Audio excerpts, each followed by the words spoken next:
नमस्कार दोस्तों। हमारी आज की कहानी है गुल्लक। बेटी आराध्या के फोन की वजह से दोपहर में घर लौटा। दरवाजा खोलते ही उसने वापस मार्केट चलने का हुक्म सुनाया। मैंने कहा, बेटा पहले खाना खा ले फिर चलते हैं, क्योंकि तब तक उसके मार्केट चलने की वजह साफ हो जाएगी। असल में आज मेरी बेटी आराध्या का जन्मदिन है और कल ही उसने दिल खोलकर खरीदारी की थी। अच्छा, कुछ और फरमाइश होगी शायद। अभी यही कुछ दिमाग में था कि पत्नी सुमन ने इशारे में जाने को कहा। गाड़ी में उसे बैठाकर मार्केट को चल दिया तो उसने कहा, सीता बुआ के घर पहले जाना है। सीता हमारे घर की काम वाली हमारे पास के मोहल्ले में रहती है। मैंने गाड़ी सीता के घर के बाहर लगाई, जहां से दौड़ती आराध्या अंदर गई और सीता की दोनों बेटियों को साथ ले आई और फिर फरमाया, पापा अब हमारे शाम के पास जो राजू मामा वाली कपड़ों की शॉप है ना, वहां चलिए। बेटी का हुक्म शर आंखों पर।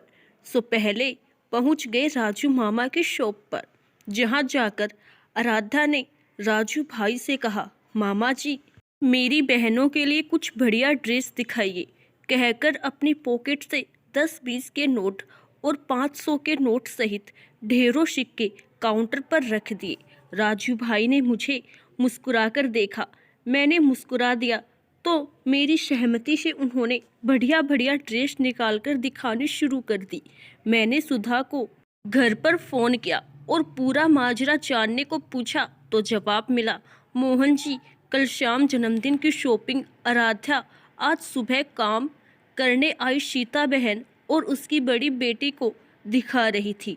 सीता की बेटी को कुछ उदास देखकर उसने पूछा, दीदी तुम्हारा जन्मदिन कैसे मनाते हैं? तो सीता बहन की बेटी ने कहा, उसके घर में जन्मदिन नहीं मनाते। हमारे घर में हमें हमेशा पुराने खासकर तुम्हारे कपड़े पहनने को मिलते हैं। जन्मदिन क्या होता है? ये तो आप बड़े लोगों का त्योहार है। हमारे नसीब में ऐसे नए कपड़े कहाँ। बस आराध्या ने कुछ सोचा और अपनी गुल्लक तोड़कर पैसे इकट्ठा किए। फिर मुझसे 500 का नोट लिया। अब आपकी बारी कहकर हंस पड़ी।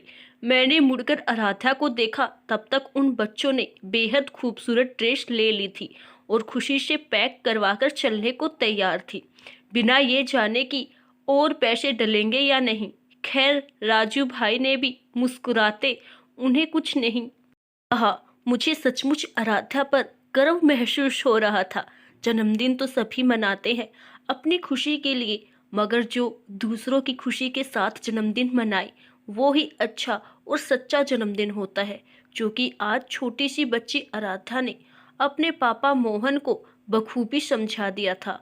आशा करती हूँ दोस्तों आपको हमारी आज की कहानी जरूर पसंद आई होगी। धन्यवाद।